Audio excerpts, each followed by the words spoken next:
I think there's a lot of denial. We as children, no matter how old we are, still want to go home and get advice from mom and dad and be pampered and the way it used to be, right? And if that's no longer possible and the roles reverse, some kids have less trouble with that than others. There's always one, you can have 10 children, but there's only one that's going to be taking the bull by the horn and be responsible and usually make the decisions. And I think that's their role in how they were raised as well. Usually though, what I can tell people, especially when they're spouses,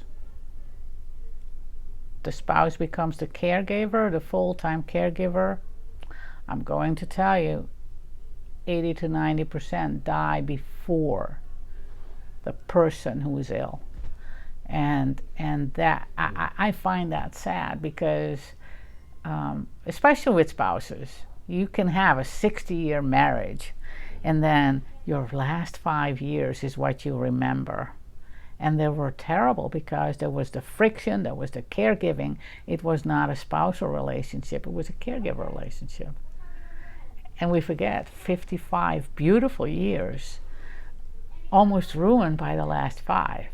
And I think children can help with that, bring more normalcy into their lives.